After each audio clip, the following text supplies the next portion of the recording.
eu gostaria de convidá-los à nossa reflexão pastoral. E ela é curta e ela aponta, já iniciando a nossa trajetória para o Natal. Sim, nós estamos começando hoje a refletir aspectos referentes ao Natal. É o tempo do Advento. Nossa irmã Aline colocou coisas boas lá no grupo da igreja para a edificação da igreja, agradeço a ela. Então eu peço, por favor, que você possa pegar a sua Bíblia e nesta breve reflexão, mais importante, possa já preparar o seu coração para o Natal. Convido os irmãos a abrirem o Evangelho de João, capítulo 1.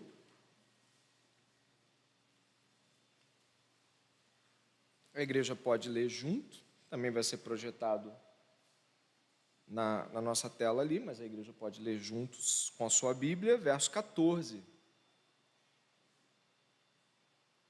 Amém? Juntos todos nós. E o Verbo se fez carne e habitou entre nós, cheio de graça e de verdade. E vimos a sua glória, glória como do unigênito do Pai. Pai amado, abençoa-nos com a Tua palavra, enriqueça-nos com a Tua presença santa no nosso meio, em nome de Jesus. Amém. A primeira data do calendário de Deus, a primeira que nós temos notícia, é o Natal. Em Gênesis 3,15, Deus diz que de Eva nasceria aquele que pisaria a cabeça da serpente. A segunda data é a crucificação. Ela lhe morderia o calcanhar. O Natal é, portanto, emblematicamente, a primeira menção de fato futuro projetado por Deus nas Escrituras. O Natal é a primeira data revelada da agenda de Deus para nós e, portanto, ela já entra em nossos corações como uma realidade extremamente preciosa. Deus escolheu dizer que um dia o Natal, a encarnação do Verbo aconteceria. E isso não é pouca coisa. Certamente, nosso coração já também deve se preparar para o Natal, não porque Cristo não veio, mas porque Ele já veio e voltará. Então, nossa preparação, tal como aqueles que esperavam o Messias, ainda que de modo especial, é uma preparação também de coração para o retorno de Jesus Cristo, celebrando que Ele já veio. Essa informação gloriosa é um forte firmamento naquilo que devemos de fato orientar o nosso coração enquanto expectativa.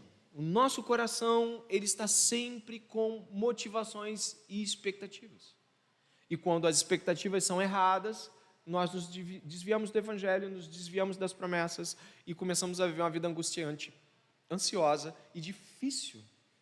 E é claro, o Senhor não quer isso para nós. Por isso, ao nos aproximarmos do Natal, nós retomamos o processo de relembrar de suas promessas, cumpridas e que serão cumpridas. Ele veio, ele voltará.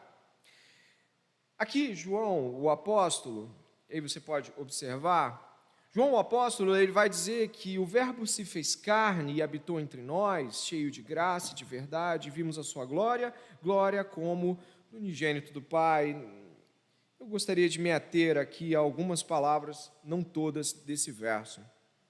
A primeira, que eu acho que é importante aqui para nós, o Verbo se fez carne e habitou entre nós. A encarnação de Jesus é trazida por João com a palavra habitou, e essa palavra é muito importante. Essa palavra habitou entre nós, ela tem uma expressão grega parecida com tabernacular, que tem uma reflexão importante quando correlacionada com a mesma palavra no livro de Êxodo. A palavra acampar, a palavra tabernacular ali tem uma relação com o tabernáculo que era armado, e quando a presença de Deus se manifestava naquele tabernáculo, o povo ouvia sua voz, aí quando a nuvem caminhava, também a tenda era retirada e a manifestação de Deus deveria seguir esta ordem. A nuvem levava até onde novamente seria acampado a arca do Senhor. O que nós estamos trazendo aqui é uma reflexão sobre o tema, né, Vitor, por gentileza? E vimos a sua glória. Esta é a reflexão que eu gostaria de trazê-los aqui. O que significa dizer que vimos a sua glória? Quando o povo sai do Egito, aquele povo de Deus do Antigo Testamento, né? O povo sai do Egito, alguns dizem 2 milhões, outros dizem 5, mas são milhões. De fato, o número é extraordinário. Eles atravessam o Mar Vermelho, então tem os cânticos, Moisés canta, Miriam canta, e são coisas magníficas que são cantadas. Mas o que acontece depois, e aí a instituição do povo de Israel, as leis são dadas, a ordenação para a construção do tabernáculo, sabe o que vai acontecer depois? Tudo aquilo que foi muito grandioso, aquilo vai se esvaindo. Em que sentido? O povo passa a morar num deserto. Não tem terra, não tem plantação. Deus havia ordenado que eles tirassem dos egípcios, na verdade os egípcios deram ouro para eles, porque não suportavam mais aquelas 10 pragas, apavorados deram ouros e eles saíram de lá com muito ouro. Eles pegaram esse ouro e fizeram o quê? Você lembra, né? Fizeram um bezerro de ouro. Moisés dissolveu aquele bezerro, mandou eles beber aquela água com ouro, enfim, não tinha terra, não tinha plantação, não tinha ouro, não tinha nada, não tinha rei, eles não tinham nada ao redor deles que outros tinham, e qualquer um que de fora olhasse para dentro, nenhuma beleza havia. Mas eles tinham algo muito especial, que ficava no centro dos seus clãs e de suas tribos, sabe o quê? Eles tinham a presença de Deus. Aparentemente Israel não tinha nada, mas eles tinham Deus falando com eles por meio da tenda do tabernáculo, da tenda onde Deus se revelava e falava com aquele povo.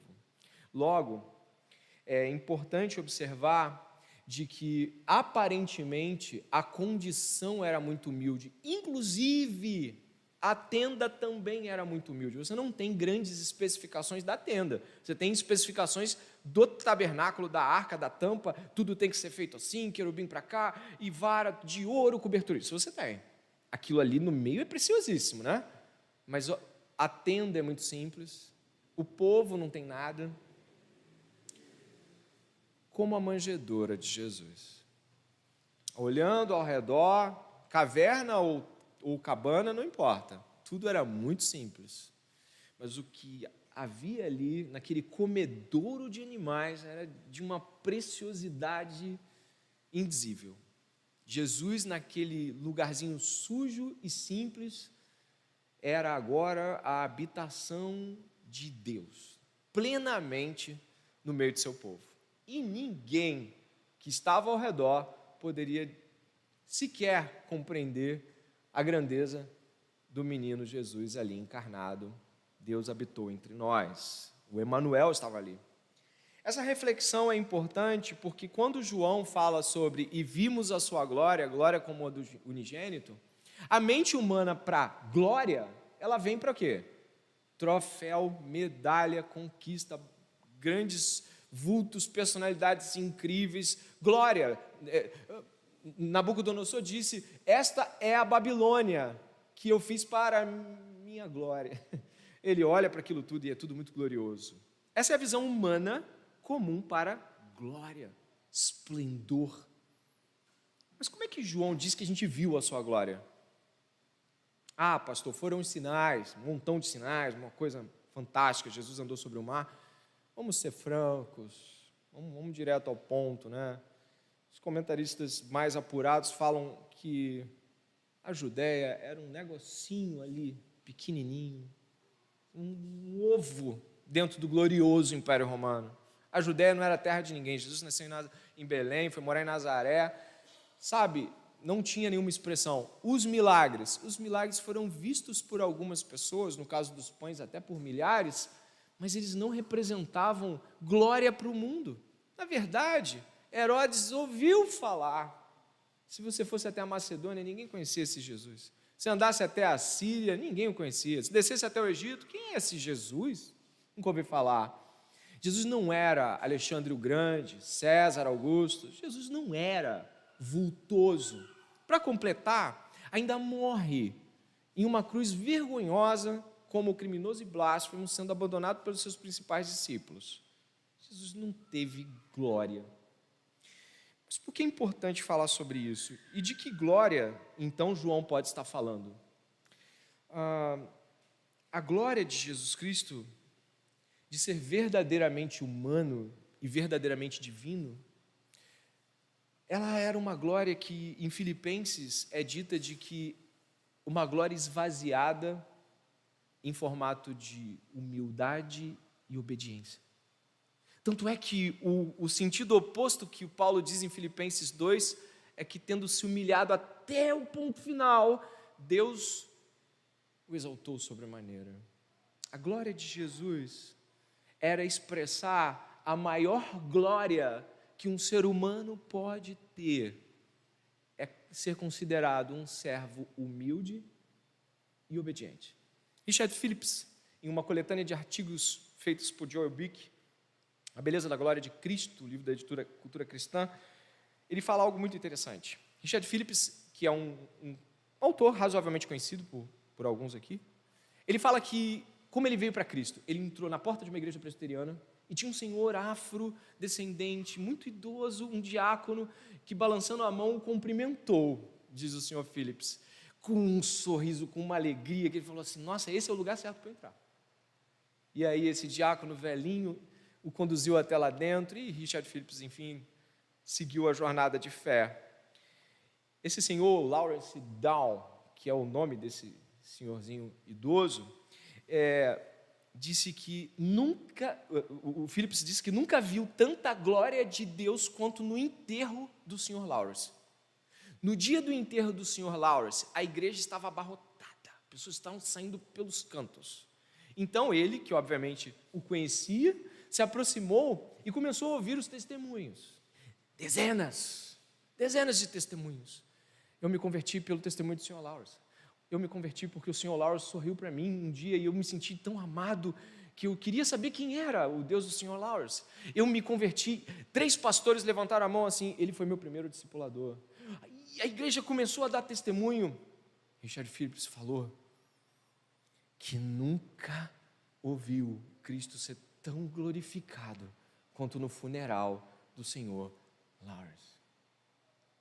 E ele disse que em todos os testemunhos, inclusive de filhos e netos, havia uma dupla de palavras. Ele era humilde e obediente. Ele era humilde e obediente. João capítulo 12, verso 23 e 26.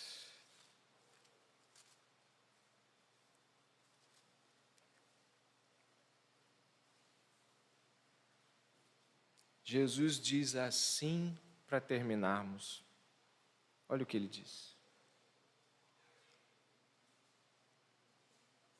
12, 23. Então Jesus se dirigiu a eles dizendo: é chegada a hora de ser glorificado o Filho do Homem.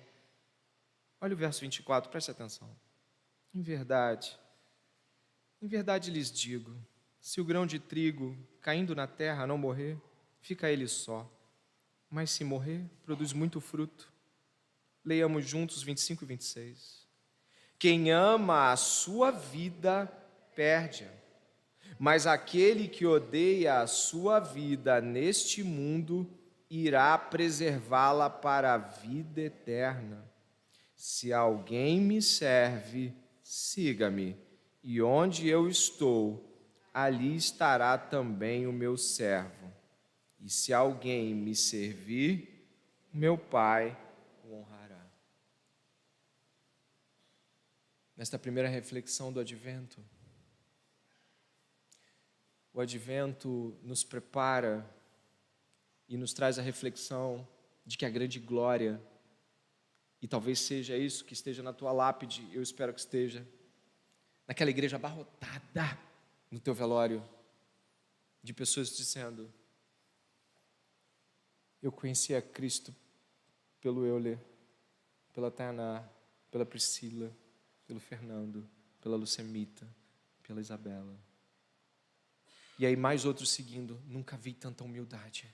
Aprendi ali, naquela pessoa que Cristo deveria ser seguido daquela forma.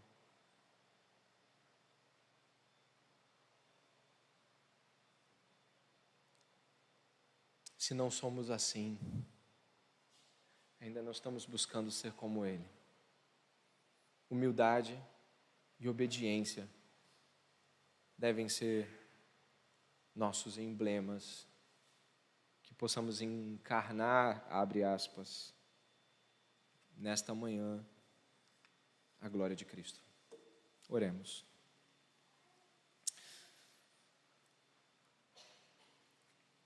Pai, se o grão de trigo não cair na terra e morrer, ele não dá fruto. Alguns de nós aqui podem estar lutando para não morrer, lutando para viver a sua vida, ainda com os prazeres e pensamentos, ainda com irritações tolas sobre coisas superficiais, ainda com paixões sobre coisas que deveriam abandonar, não vivendo para te servir, mas vivendo para ter amigos, sexo, dinheiro, segurança, reconhecimento na igreja. Senhor, tem misericórdia de nós nesta manhã. Que nosso último dia possa ser lembrado como foi deste irmão. Um dia para a glória de Deus. Que a igreja aqui reunida não somente reflita sobre coisas como essa, mas se envergonhe de estar buscando a própria glória, o próprio reconhecimento, ou seja lá o que for que não é a obediência e a humildade. Nós estamos terminando já esse culto, Pai, prepara o nosso coração em oração e meditação na parte da tarde. Nos afasta da agitação, nos prepara para ouvir a Tua voz. Em nome de Jesus. Amém. Deus abençoe a todos. Faça a sua oração, pessoal.